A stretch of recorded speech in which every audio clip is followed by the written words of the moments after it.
Romanos, capítulo 14, verso 10, diz assim, ele inteiro: Tu, porém, porque julgas teu irmão, e tu, porque desprezas o teu.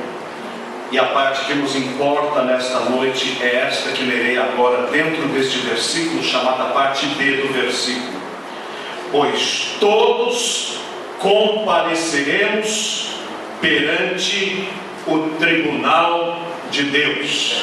Segundo texto, e eu peço também a consulta dos irmãos, é o que está em Mateus capítulo 5, o famoso texto das bem-aventuranças, de 3 a 11. Mateus capítulo 5, de 3 a 11.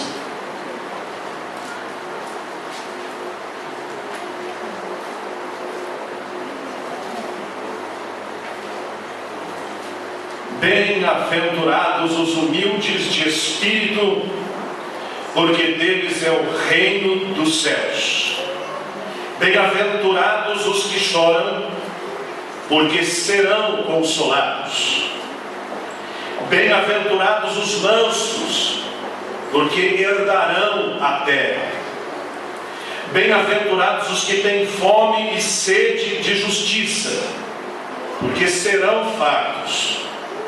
Bem-aventurados os misericordiosos, porque alcançarão misericórdia. Bem-aventurados os limpos de coração, porque verão a Deus. Bem-aventurados os pacificadores, porque serão chamados filhos de Deus. Bem-aventurados os perseguidos por causa da justiça, porque deles é o reino dos céus. Bem-aventurados sois quando por minha causa vos injuriarem e vos perseguirem e mentindo disserem todo mal contra vós. Lembrando do texto que lemos no começo, pois todos havemos de comparecer ante o tribunal de Cristo. Nesta manhã, nesta ou na de ontem, uma senhora vinha de Piracicaba para o aeroporto de Congonhas para embarcar para Florianópolis. E enquanto ela e a sua filha tiravam as malas do carro ou aguardavam para entrar no saguão para fazer o check-in, um jovem alcoolizado entrou com tudo na rua, na avenida que dá para a entrada do aeroporto de Congonhas, invadiu a calçada e bateu em cheio na mãe e na filha. A mãe morreu. A filha ainda está no hospital. Antes de vir para cá, vi uma manchete que chegou por estes momentos da Venezuela. Hugo Chávez está canceroso novamente e já pensa num sucessor, porque talvez não chegue ao final do seu mandato. Aquele que se julgava invencível diante do mundo, das armas, do poder do petróleo, está agora diante de uma realidade que é presente para todos nós: a morte. Nesta semana, o Mateu, o mais velho do Brasil, 104 anos, partiu para a eternidade, que foi o grande arquiteto. Qual é o nome dele? Pois é, Niemeyer já se foi, com todo o seu ateísmo. Um dia isso acontecerá comigo e com você. Nós havemos de comparecer ao tribunal de Cristo. Vamos prestar contas de nossa vida. Não sabemos se vai ser hoje, se será amanhã, neste ano ainda, no ano que vem, mas a verdade é, todos compareceremos ao tribunal de Cristo. E quando estivermos do lado de lá, para prestar contas para o nosso Deus, quando comparecermos a Ele para prestar contas, a grande questão é, estamos já preparados para isso? Vejamos à luz das bem-aventuranças que nós lemos agora há pouco, em Mateus 5, de 3 a 12, se podemos avaliar a nossa própria vida e receber um sinal de aprovado. Posso partir para a eternidade porque estou aprovado. É uma conjectura, é um exercício de reflexão, mas fundamentado na palavra de Deus. E peço a atenção dos irmãos para ponderarem comigo algumas questões importantes. Diz a primeira bem-aventurança: bem-aventurados os humildes de espírito. E aqui vão algumas reflexões para que possamos fazer uma análise de nós mesmos e sabermos se, ao partirmos deste mundo, passamos por ela. Será que eu sou uma pessoa que conhece a sua própria mediocridade, a sua própria limitação, mas se acha melhor do que os outros? Será que eu faço questão de impor a minha própria vontade e opinião? Ou será que eu sei respeitar a opinião do meu próximo também? Será que na minha casa eu sou conhecido pela minha humildade, ou pelo orgulho e pela falta de consideração que tenho pelo meu cônjuge, pela minha esposa ou pelo meu marido, pelos meus filhos, ou pelo meu irmão, pela minha irmã, ou pelos membros da minha família? Será que as pessoas me acham pedante e metido, ou veem em mim alguém em quem elas podem confiar? Bem-aventurados os humildes de espírito. Há uma segunda bem-aventurança: bem-aventurados os que choram. E aqui vão algumas perguntas para que a nossa alma reflita diante de Deus. Será que as lágrimas que eu derramo são lágrimas de inveja, de ódio, de ressentimento, ou são lágrimas de quebrantamento, de amor ou de alegria? Será que eu tenho um coração quebrantado ao ponto de chorar pela dor do meu próximo, ou sou conhecido por ser durão e sem sentimentos? Na minha casa, eu costumo fazer as outras pessoas chorarem pela minha violência ou pela minha falta de compreensão, ou eu sou capaz de chorar pelos meus familiares, pela dor que passam ou pelos momentos que atravessam? Sou alguém tratável e flexível, maleável nas mãos do Pai, ou só choro de remorso quando não consigo fazer aquilo que eu determinei fazer? Bem-aventurados os que choram. Há uma outra bem-aventurança: bem-aventurados os mansos. E aqui vão algumas reflexões sobre isto. Posso considerar-me uma pessoa mansa, ou sou alguém violento e dado ao ataque?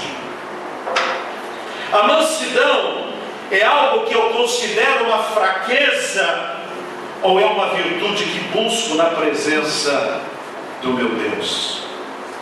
Lá na minha casa, as pessoas têm medo de falar comigo, de lidar comigo por causa da minha dureza e da minha reação diante das coisas?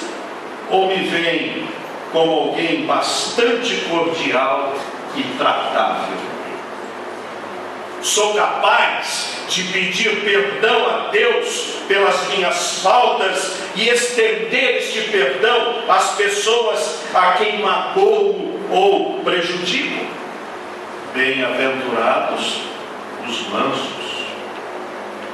Há uma outra dita pelo Senhor Jesus: bem-aventurados os que têm fome e sede de justiça. E aqui vão algumas reflexões sobre esta bem-aventurança na vida de alguém que um dia tem que prestar contas ao seu Criador. Sou alguém que realmente deseja a justiça, que ela prevaleça? Ou eu gosto de levar vantagem em tudo, inclusive quebrando os valores do Senhor para me beneficiar na vida? Tenho eu a humildade de aceitar uma derrota ou a perda diante da vida? Ou eu quero vencer a qualquer custo, ainda que passamos por cima das pessoas? Desejo que os meus familiares sejam valorizados, sejam destacados em suas virtudes, ou tenho inveja e ciúmes quando o meu pai, a minha mãe, a minha esposa, o meu marido, o meu filho são honrados ou são beneficiados em alguma situação?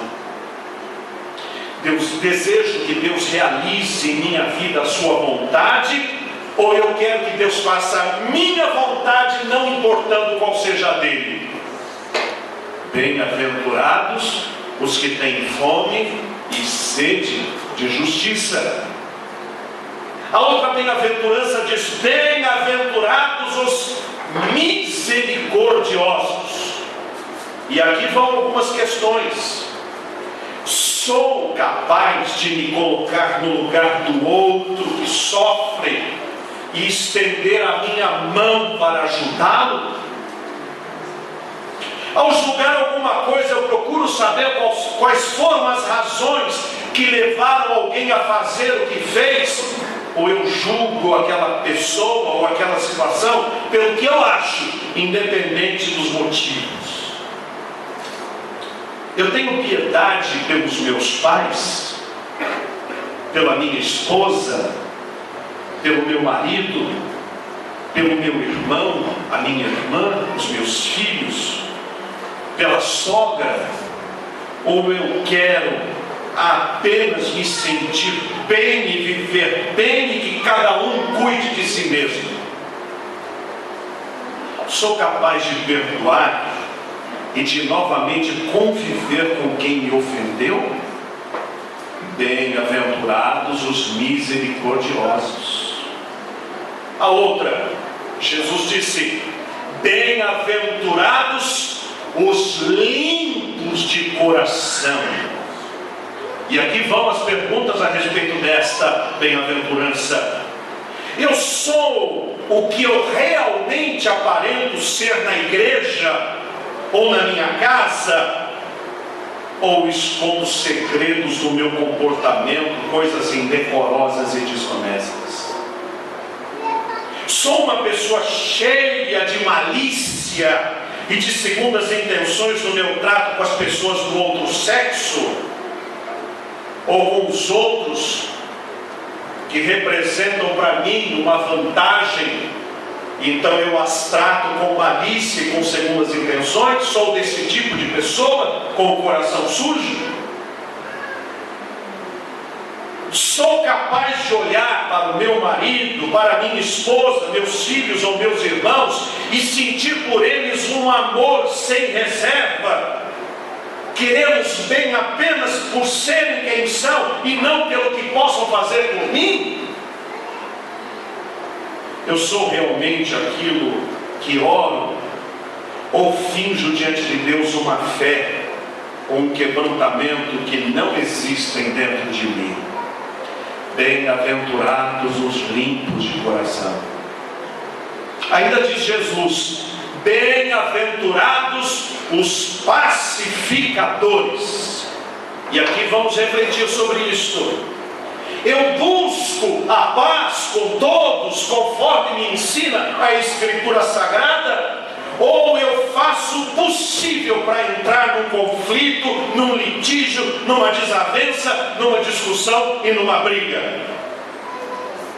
Aliás, diz o livro de Provérbios que aquele que se mete na briga dos outros é como quem agarra um cachorro pelas orelhas no meio da rua.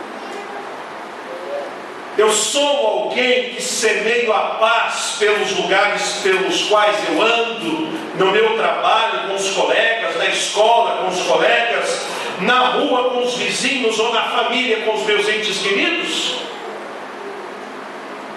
Eu busco a reconciliação dos meus pais, dos meus irmãos, dos meus parentes, dos meus amigos, ou eu procuro jogar gasolina na fogueira para ver realmente o circo pegar fogo?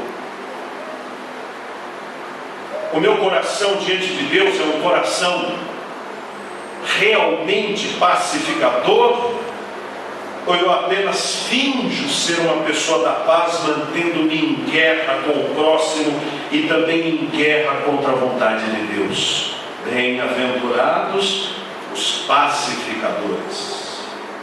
Ainda diz Jesus mais uma bem-aventurança que deve ser objeto da nossa reflexão. Bem-aventurados os que sofrem perseguição. E aqui vai a nossa reflexão a respeito disso. Eu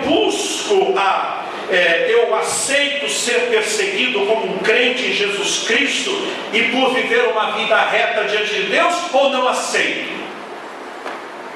Eu me revolto diante daqueles que me desqualificam porque sou um crente, ou sou capaz de dar graças até pelas injustiças que recebo por ser um crente do Senhor Jesus? Sou capaz de enfrentar lutas no meu lar, com a esposa, com o marido, com meu pai, com a minha mãe, por causa do Evangelho de Jesus? Deus tem se alegrado com a minha postura nas perseguições que sofro por causa do Evangelho? Meus irmãos, a salvação é um ato de Deus em nossa vida, conseguida por Cristo na cruz do Calvário. Eu e você, por modo próprio, não poderemos nos salvar, pois o preço da nossa salvação é caro demais. Mas Cristo o pagou na cruz do Calvário, morrendo em nosso lugar, para que fôssemos feitos novas criaturas. Entretanto, quando estamos em Cristo, temos que ser pessoas transformadas, diferentes, novamente nascidas, e passar a viver em novidade de vida. E o fruto da nossa conversão tem que se mostrar com paz, com fé, com um coração quebrantado e uma vida transformada. Aí eu pergunto para os meus amados irmãos e amigos que aqui me ouvem: você já está salvo pelo Senhor Jesus Cristo? E aonde estão os seus frutos? Dizer-se salvo é bonito, mas aonde estão os frutos?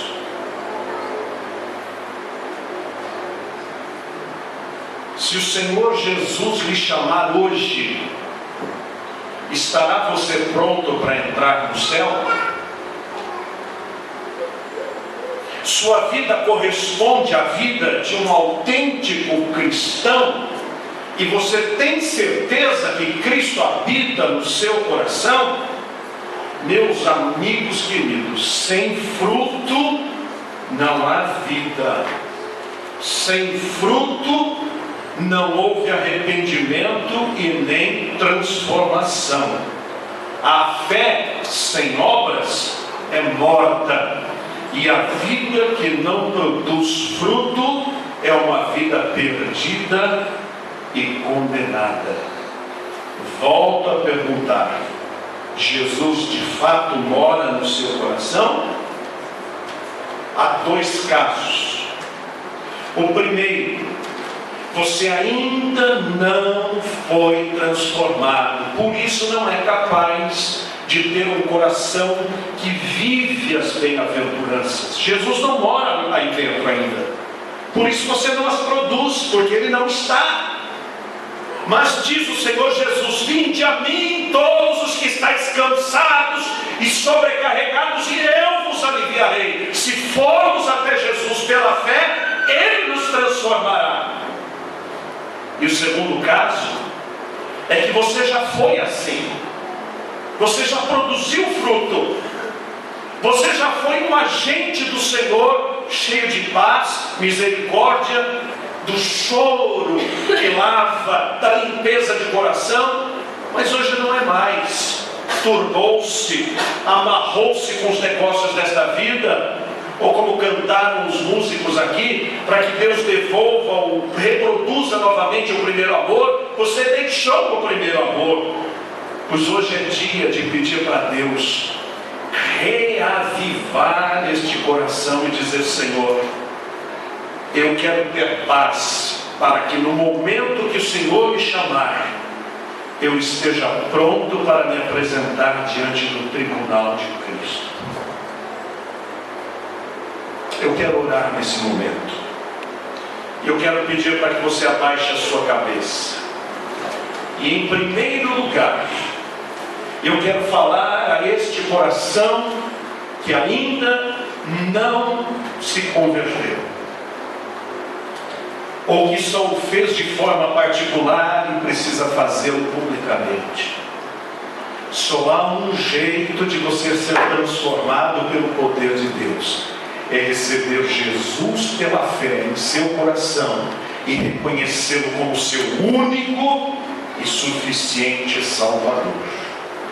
Haveria nesta noite, neste seleto auditório, alguém que queira dizer: nesta noite eu quero entregar o meu coração para Cristo e quero que Ele more na minha vida e quero que Ele transforme o meu coração, eu entrego a minha vida para Jesus nesta noite?